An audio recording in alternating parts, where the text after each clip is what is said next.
छोटकी नदिया है आबो है सखी घर में लगाबो है आग। छोटकी नदिया है आबो है सखी घर में लगाबो है आग। मारी मारी पिया लठिया से ऊ कहो है मौगी भाग। छोलानी से गलिया जल कई दाग ए रामा हो छोलानी से गलिया जल कई दाग।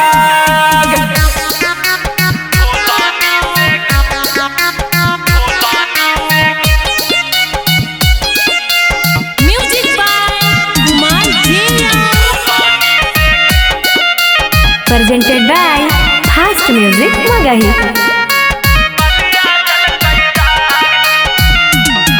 हाँ सब्जी हम बनबले हलिया चना मसूरी दाल के हकर दल के लाले लाल हमर सेव नियन गाल के।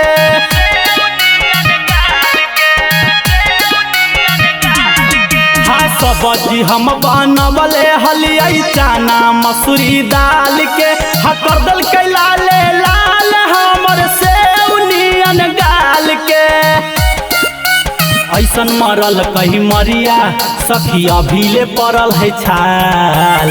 ऐसन मरल कहीं मरिया सखी अभीले पड़ल है छाल।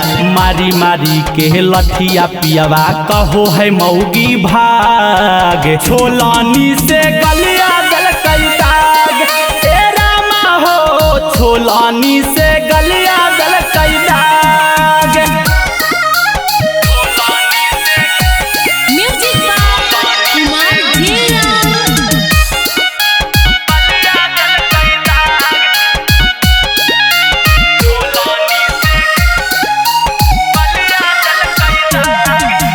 पियावा के मानो ही सखी भरा पूरा है करन सरवन देवरा हमर कर सीना जो रहे।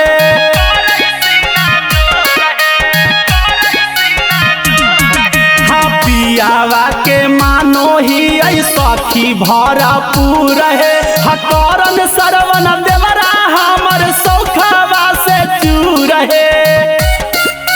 चोली सियानवा तूरो है सखी चोलिया दे है फार।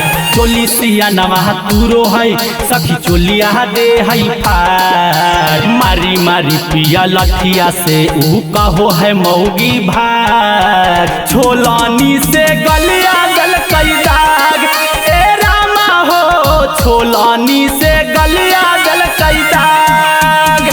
मायम्बे रिकॉर्डिंग स्टूडियो पटना।